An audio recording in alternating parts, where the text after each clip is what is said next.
Salut les amis, j'espère que vous allez bien, Jean Photo Photographe.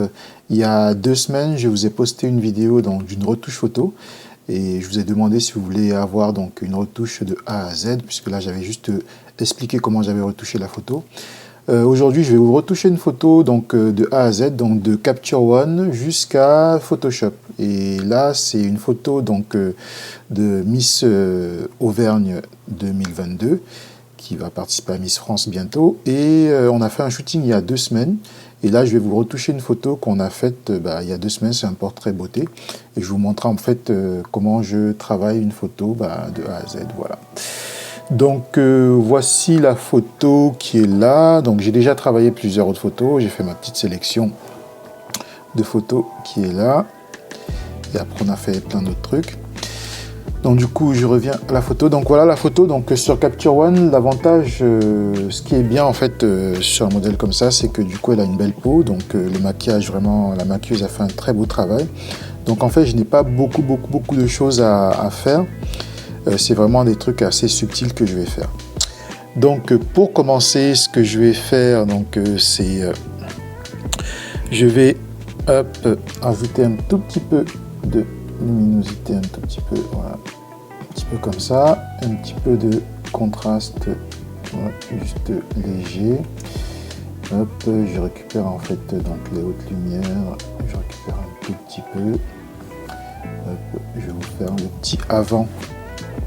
Après, hop, c'est subtil, mais voilà, ça fait une petite différence. Je ne sais pas si vous arrivez à bien voir sur la vidéo. Donc après, ce que je vais faire, c'est les points noirs, les hautes. Donc là, je descends tout au fond et là, je remonte un tout petit peu. C'est pour gagner un tout petit peu dans les cheveux. Voilà. Voilà, et point blanc, il n'y a pas besoin de toucher. Après, ce qui est du niveau des courbes et tout ça, ici, je n'ai pas vraiment besoin d'y toucher. Le gros travail, en fait, de cette image va se faire sur Photoshop. Ici, donc du coup, je vous montre un peu ce que j'ai fait. C'est vraiment très léger. Après, on avance. Donc du coup, je vais aller directement sur Photoshop. Il n'y a rien d'autre à... Ouais. Donc directement sur Photoshop. J'exporte.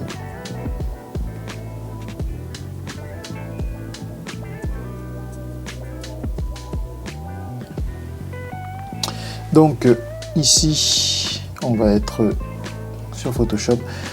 Comme je vous ai dit dans l'autre vidéo, je ne sais pas si je l'ai vraiment dit, mais je travaille, en fait, j'ai changé ma façon de retoucher il y a 2 ans, du coup, en utilisant en fait ce que pratique Naik, un retoucheur que vous pouvez voir sur Instagram, voilà, qui retouche pas mal de photos de grands photographes. Et du coup, il a un petit preset, un script qui est là, que je vais ouvrir. Et en fait, je l'ai ouvert 2 fois. On va recommencer.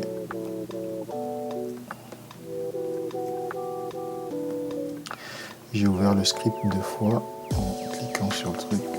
Je vais recliquer. Voilà. Donc, il y a des étapes en fait à suivre. Donc ici, c'est cleaning. Donc c'est pour nettoyer l'image, donc les boutons, les imperfections, etc. Après, on a Dodge and Burn. Et on a pour travailler les couleurs. Et ici, en fait, c'est un calque noir et blanc pour aider vraiment à faire la retouche. Donc voilà. Du coup, je le mets. Donc, pour la première partie, ici, on utilise l'outil correcteur qui est là. Et sur celui-ci, on utilise l'outil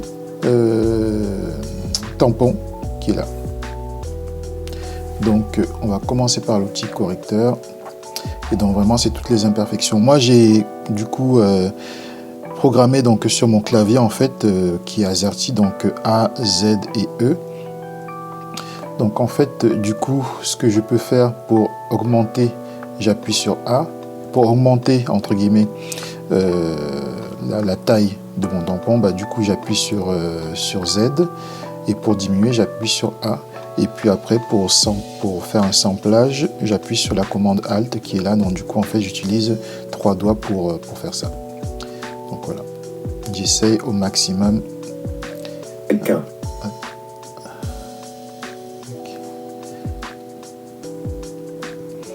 Donc ici, avec le sample noir et blanc, avec le noir et blanc, du coup, ça permet de mieux voir les imperfections. Donc là, par exemple, ce cheveu, je vais l'enlever.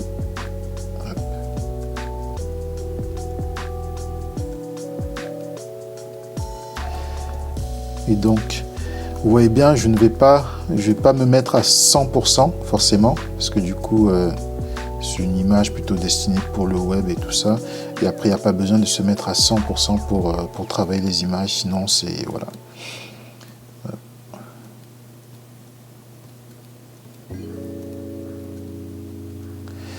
Donc là, soit je vous mettrai ça en accéléré, soit je vous laisserai voir au fur et à mesure ce que je fais. Mais comme là, on n'a pas beaucoup de choses, je pense pas que je vais mettre en accéléré. Hop, du coup, ici. Pareil aussi, moi j'aime bien laisser, donc par exemple là, c'est un grain de beauté. Ici, là aussi.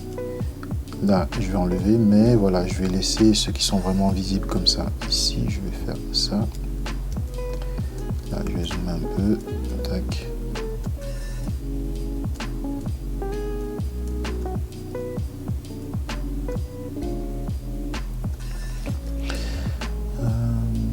Après, il faut essayer au maximum que en fait, l'outil soit comment dire, la taille de ce qu'on veut retirer.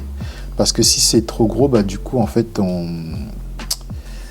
comment dire, c'est pas terrible, quoi, puisque du coup, on sample, en fait, on corrige des trucs qu'il n'y a pas forcément besoin de corriger.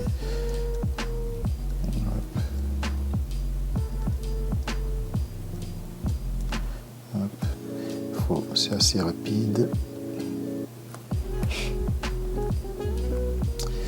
Tac, ici, on dézoome un peu.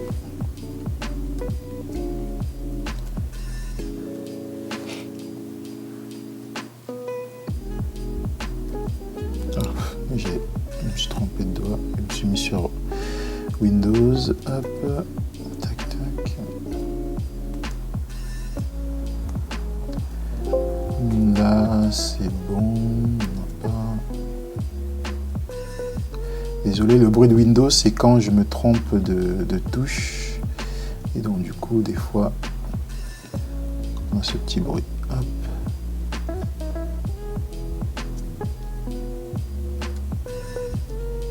Après, du coup, avec l'outil correcteur qui est là, très souvent sur ce qui je l'utilise vraiment pour ce qui est vraiment au milieu du visage, mais dès qu'on a des contrastes, comme par exemple venir faire une modification, par exemple des cheveux, ben, je ne vais pas utiliser l'outil correcteur parce que du coup, ça va créer en fait comment on dit, des petits dégradés de couleurs qui seront juste à côté.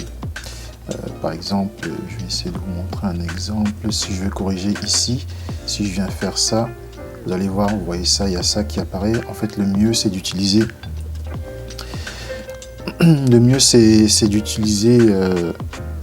l'outil tampon duplication. Vous voyez, là, par exemple, ça fait la même chose. Aujourd'hui, je travaille sur mon PC. J'ai l'habitude de retoucher très souvent sur mon PC Windows. Et quand je suis à la maison, comme ça, posé, je préfère retoucher là-dessus. Ça m'arrive aussi de retoucher sur mon Mac, mais le Mac, très souvent, c'est vraiment c'est aussi pour shooter en mode connecté. Donc voilà. Donc voilà, sur le visage, on a déjà fait pas mal de choses. Là, maintenant, ce que je vais faire, c'est je vais prendre le tampon pour travailler un petit peu les cheveux. Après, je suis pas un pro du travail des cheveux, parce qu'il y en a qui le font très très bien, qui passent des heures et des heures, en fait, entre guillemets, à travailler. Ça, moi, c'est vraiment quelque chose d'assez succinct et rapide, avoir quelque chose d'harmonieux. Mais voilà. Après, sur des shootings, quand on fait un shooting comme ça, bah, si on a une coiffeuse, c'est mieux. Là, donc c'est la maquilleuse qui a aidé un peu à faire la coiffure, mais si vraiment dans un shooting on a une maquilleuse, une coiffeuse et une maquilleuse, c'est bien comme ça. La coiffeuse vraiment elle va faire le taf de bien gérer les cheveux. Donc du coup, et c'est encore plus simple pour les travailler. Donc voilà, ici donc je choisis l'outil tampon et donc je zoome un peu et vous allez voir que c'est entre guillemets mieux. Attendez, hop, je me suis trompé. Je vais donc sur clone et donc du coup ici je fais ça. Ici j'avais diminué le flux, je vais l'augmenter juste un tout petit peu. Voilà. C'est plus simple de faire ça comme ça qu'avec l'outil correcteur. Avec l'outil correcteur, bah, vous avez vu tout à l'heure ce que ça faisait. Donc du coup, il faut toujours bien sampler, pas très loin de ce qu'on veut corriger, parce que si on prend un autre endroit, bah, du coup, ça, comment dire, on aura une différence de couleur, de couleur, ou voilà. Hop. Je vais aller un peu grossièrement. Je vais augmenter encore.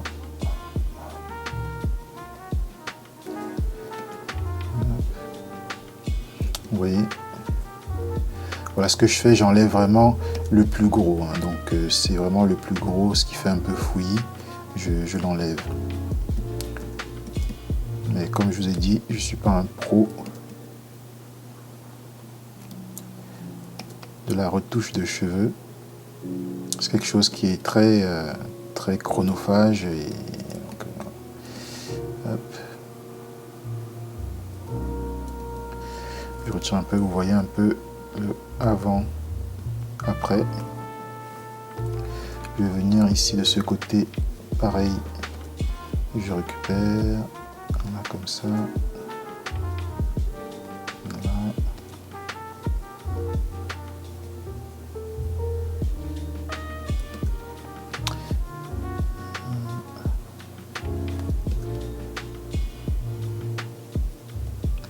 Vous voyez, vraiment, il faut prendre le temps de bien faire les choses, il ne faut pas se précipiter.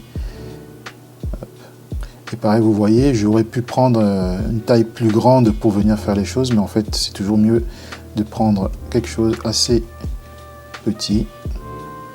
Sinon, en fait, on va vraiment on va créer des différences, on va rajouter une matière qui, voilà, quoi, qui n'a pas la même teinte ou qui, voilà. Donc ici, le mieux, c'est de toujours aller le plus petit possible avec la taille de l'outil. Et donc du coup, avec, vous voyez, avec la touche A et la touche Z, je peux vraiment, au fur et à mesure que je travaille, hop. Vous voyez par exemple ici un peu, j'ai modifié la couleur parce que j'ai samplé un peu trop loin. Mais ça après, je peux le rattraper, je pourrais le rattraper après derrière. Et l'avantage des calques que vous voyez là ici, c'est qu'en fait ce n'est pas destructif. C'est-à-dire que si j'enlève, je supprime ces calques là, bah, du coup en fait on revient à l'image de base. Et du coup on peut facilement corriger quelque chose et revenir dessus. Alors que si vous travaillez directement sur l'image, bah, après si vous voulez faire une grosse modification ou bien si vous avez fait une erreur, en fait, bah, c'est mort quoi. Donc par exemple, le fait d'avoir travaillé avec ça, si entre guillemets ici je veux revenir dessus, je prends la gomme, je reviens sur ça et je gomme et ça revient. Vous voyez? Donc par exemple, si j'ai un ami qui me dit « Ah mais si tu veux donne-moi cette image, je vais travailler les cheveux », bah du coup je peux lui donner l'image déjà travaillée et lui il aura juste à aller travailler les cheveux, c'est-à-dire qu'il va venir ici, il va supprimer, donc il va juste décocher là et puis il aura tous les cheveux, il pourra retravailler en partant là-dessus. Alors que si j'avais travaillé directement sur l'image, bah du coup c'était un peu trop tard, c'était un peu mort, donc c'est... Voilà. Hop, j'ai oublié ici, donc sur le torse, comme ça, je vais enlever tout ça. Il faut savoir, en fait, du coup, des fois, je bug un peu parce que comme j'utilise le clavier Mac, du coup, des fois, bah, je me plante un peu entre les outils commandes, comme là, par exemple. Vous voyez ici, j'ai samplé là pour venir faire ça. Du coup, vous voyez, il y a un petit changement de teinte là. Donc, du coup, hop, il faut vraiment prendre ici, et voilà, comme ça. Hop.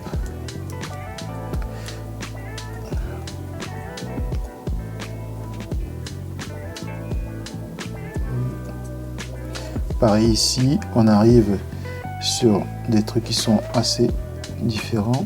Et donc, voilà, différent. Donc ici, j'assure que je fais ça. Parce que si je prends l'outil correcteur, pareil, ça va baver. Donc là, on a à peu près bon sur l'image. Donc si je vous montre ce que j'ai nettoyé, donc avant, après, vous pouvez voir sur le visage aussi, avant, après. Et je vois qu'ici, j'ai fait une petite erreur. Donc là, je peux prendre la gomme et je peux venir là et hop, regommer. Donc j'ai dû faire une petite erreur malencontreuse. Ici, je vais venir ici un tout petit peu là. Comme ça.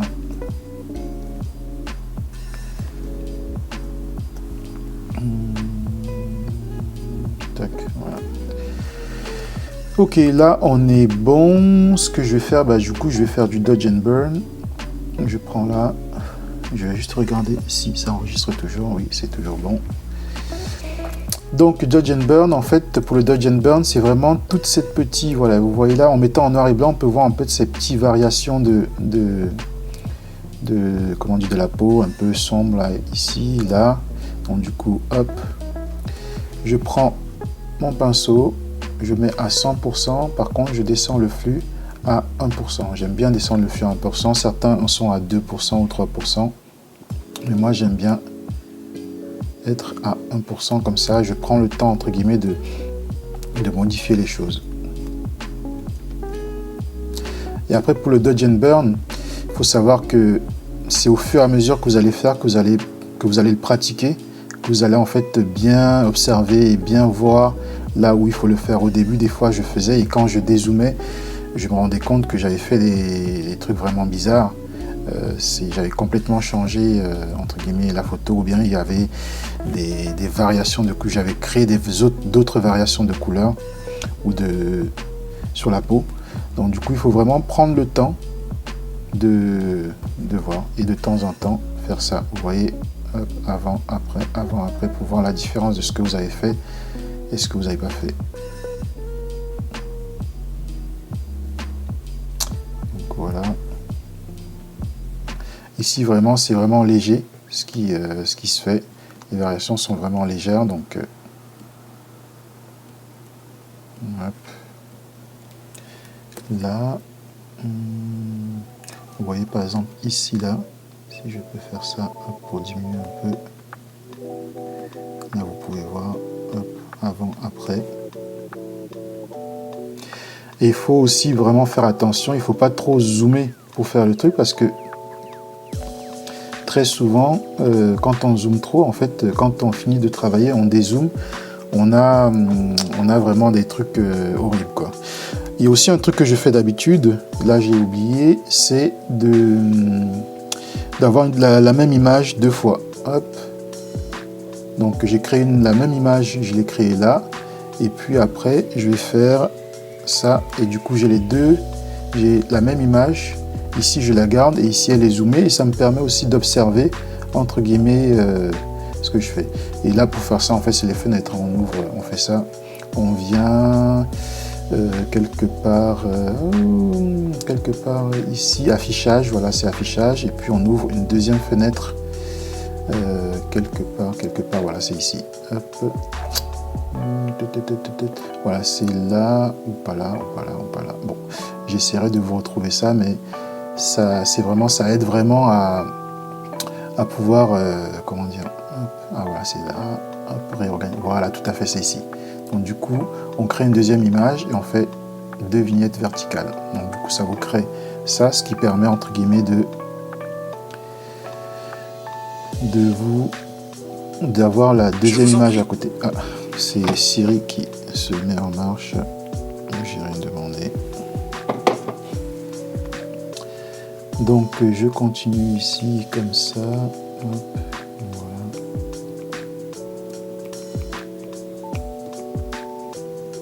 Et donc du coup vraiment quand vous faites des photos, quand vous retouchez, vous pouvez faire vraiment mettre cette double image. Ça vous permet vraiment de pouvoir de temps en temps checker comme ça pour voir ce que vous êtes en train de faire.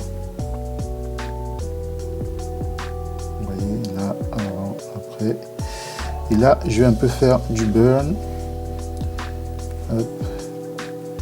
Je vais juste venir faire un peu de burn ici, là, comme ça. Voilà. En fait, je vais faire du burn là où, en fait, en vrai, c'est sombre. Donc, voilà. Hop. Ici, pour venir là, je vais un peu, ici, faire du dodge. Voilà. Pour juste... Voilà, comme ça. C'est du coup, en fait, ça enlève un peu la partie cernée, un peu comme ça, vous voyez, j'éclaircis un peu.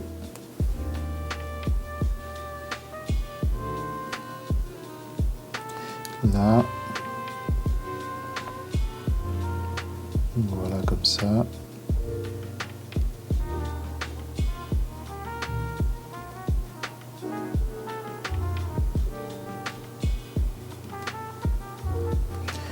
Ok, du coup, hop, je check toujours si ça enregistre. Il reste 8 minutes dans l'enregistrement. Donc voilà, donc ici, là, maintenant, j'en ai fini avec le Dodge and Burn.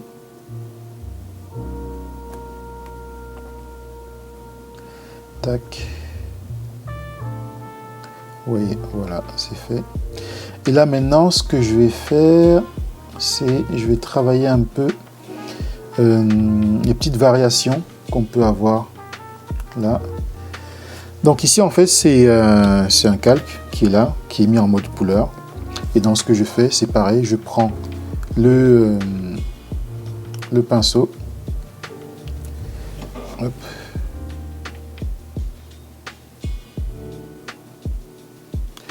Je prends le pinceau, désolé, j'ai remis ça.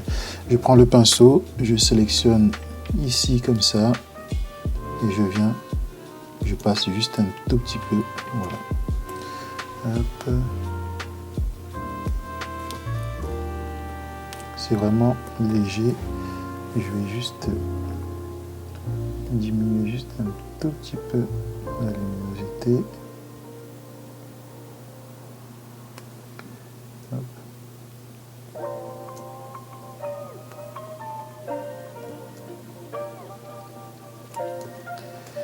Et donc, ce que je vais faire aussi, que j'ai oublié, je pense que je vais pareil avec l'outil là. Je vais un tout petit peu, voilà, ici comme ça, enlever cette... C'est pareil avec l'outil tampon en fait, hein, pour diminuer un peu ce marquage qu'il y a là comme ça.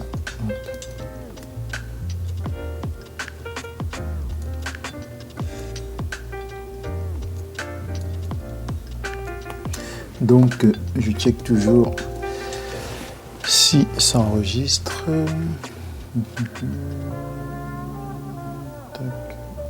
Voilà.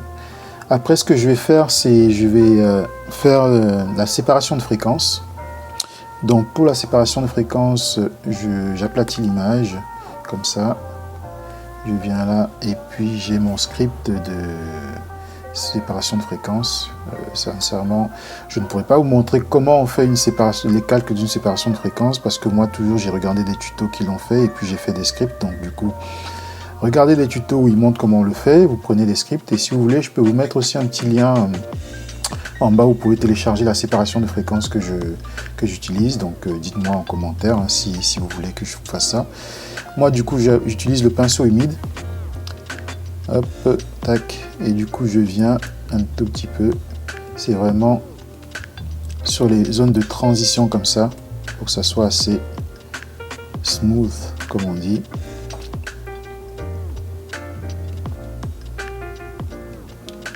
Hop, je viens là un peu,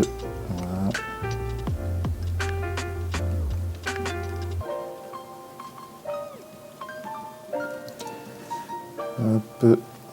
Séparation de fréquences. Vraiment, la séparation de fréquences, il faut y aller vraiment avec parcimonie parce que vous risquez de vraiment modifier le visage de la personne, quoi. Là, c'est vraiment pour travailler sur les zones de transition, comme ici par exemple, vraiment pour voilà, créer une belle transition d'image. Donc voilà. Et aussi la séparation de fréquences aussi par exemple permet ici par exemple quand j'ai travaillé les cheveux, comment dire, il y a une décoloration en fait qui s'est mise là où j'ai pu travailler les cheveux, et du coup par contre avec la séparation de fréquences on peut venir rattraper en fait aussi en fait toutes ces modifications qu'on a pu faire. Voilà, un peu pareil aussi quand vous avez un fond qui est sale ou qui est un peu, où il y a comment dire, le fond qui est plié ou froissé un petit peu, ou ce que vous pouvez faire c'est utiliser la séparation de fréquences en fait pour venir lisser le fond. Donc voilà, ça c'est un truc qu'on peut faire qui vraiment simplifie la vie. Hop. Donc voilà, ici j'ai pas vraiment travaillé les mains puisqu'elles sont vraiment nickel. Et hop, je regarde le temps qu'il nous reste dans la vidéo, 3 minutes. Donc voilà, et après pour finir avec cette image, je vais faire un petit travail sur les yeux. Donc on va continuer en fait après la séparation de fréquences, qui est vraiment légère en fait, hein. On ne distingue pas grand chose, mais c'est vraiment léger, c'est vraiment les transitions que vous pouvez voir que j'ai modifiées. Donc voilà, ici je vais vous faire le avant, après, avant, après. Vous voyez, c'est vraiment très très léger. Je vais encore modifier quelques petits trucs ici. Hop.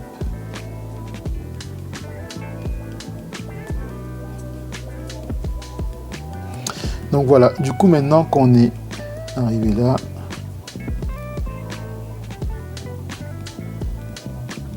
je vais faire une petite accentuation sur les yeux. Donc pareil, c'est des scripts que j'ai déjà fait. Donc ici on a un passe haut là qui a 5%. Du coup ici c'est un noir et blanc, c'est donc un calque noir et blanc qui est là. Après là c'est un calque, je crois c'est de contraste. Non, c'est un calque de netteté, voilà, qui est, attendez, hop, je vais retrouver ça. Hop.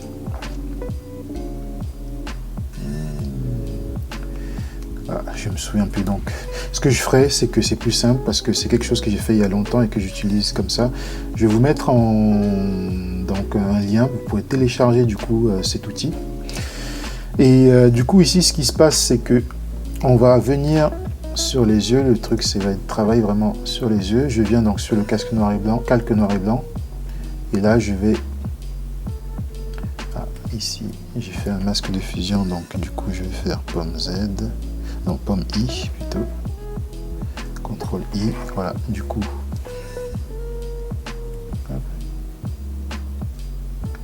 si on va voir vraiment ce qui pomme Z, non c'est plus simple, pomme I, CTRL I, je vais juste prendre ça, je vais mettre à 100%, et du coup en fait le but c'est de travailler cette zone là. Donc du coup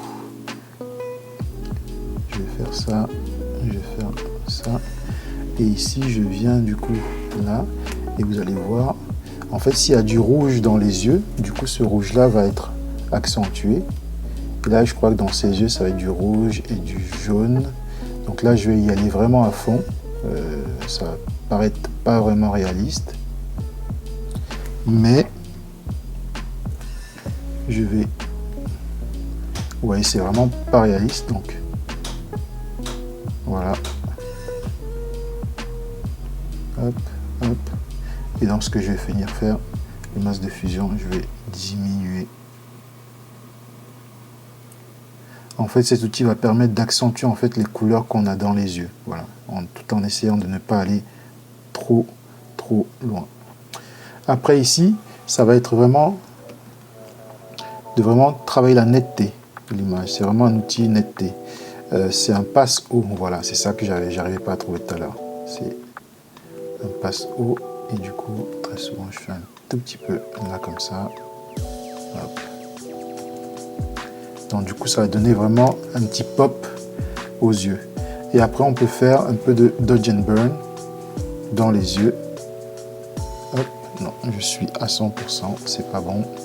Je diminue à 1%.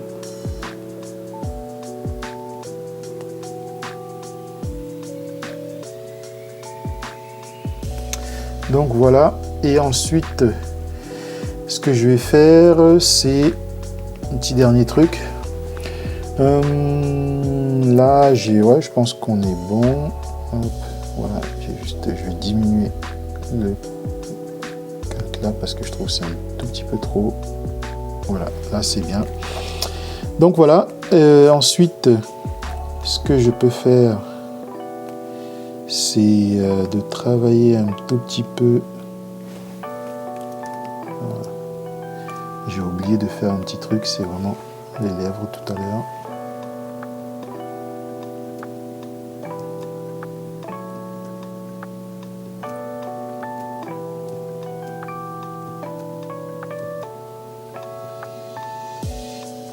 Voilà. Il faut vraiment, je vais refaire un autre truc, je vais mettre en mode couleur. Là pareil, c'est pour légèrement blanchir un tout petit peu les dents. On va prendre quelques blancs comme ça. Et du coup, on va venir peindre. On va venir juste, voilà, juste un tout petit peu.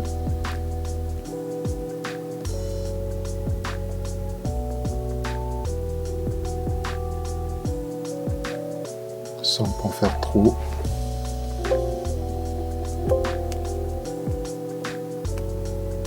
C'est vraiment léger, hein. Léger, faut pas trop en faire. Voilà. Hop. Et après on peut toujours diminuer la quantité de ce qu'on a fait. Donc voici en gros l'image. Donc je vais faire, je vais vous montrer un avant-après. Donc voici le avant, après, avant, après, avant, après. Voilà. Maintenant, il me reste à faire un color grading. Bon, je vous avoue, je l'ai déjà fait sur une autre image. Tac, tac, tac, tac, tac, tac, tac. Je l'ai déjà fait sur une autre image, donc du coup, je vais juste réouvrir une image que j'ai faite et je vais le récupérer. J'ai utilisé le plugin Infinite Color Panel pour démarrer mon color grading. Donc du coup, en fait, c'est un color lookup ici, un gradient map, selective color, color balance, une courbe. Et du coup, en fait, tout ça, je l'ai diminué à 25%. Et du coup, ça me fait ça. Voilà. Si je mets à 100%, ça me donne un truc comme ça. C'est un peu too much. Et là, je mets à 25%. Donc, voilà. L'image est terminée. Donc, du coup, si je vous fais un petit avant-après, comment je fais encore? C'est... Non, c'est pas ça. Avant, après, avant, après, avant, après. Voilà, donc c'est terminé. Je sauvegarde. Donc voilà, j'espère que ça vous a plu. J'ai essayé d'être le plus détaillé possible. Là, en fait, c'était une image qui était quand même assez simple, puisque la modèle, vraiment, elle a une belle peau, le maquillage est top. Et donc, du coup, il n'y a pas eu beaucoup de choses à faire. C'est en fait à chaque photo que je travaille, je passe par ces étapes-là. C'est vrai que bon, les petits calques que vous avez pu voir, donc qui sont là, il y en a pas mal qui sont déjà préfaits. C'est vraiment quelque chose que j'ai créé, donc un script qui me permet de les faire tout de suite quand je commence à travailler les photos, et puis après je n'ai plus qu'à travailler dessus. Donc voilà. N'hésitez pas à me dire en commentaire si ça vous a plu, si vous avez des demandes, si vous avez quelque chose en particulier par rapport à la retouche, posez-moi les questions, je me ferai un plaisir de vous répondre. Si vous voulez aussi que je vous mette dans ces petits scripts que j'ai là, donc vous me dites aussi, je vous ferai un petit lien en commentaire pour pouvoir les télécharger. Et voilà, donc j'espère que ça vous a plu. Je vous dis à la prochaine. Ciao.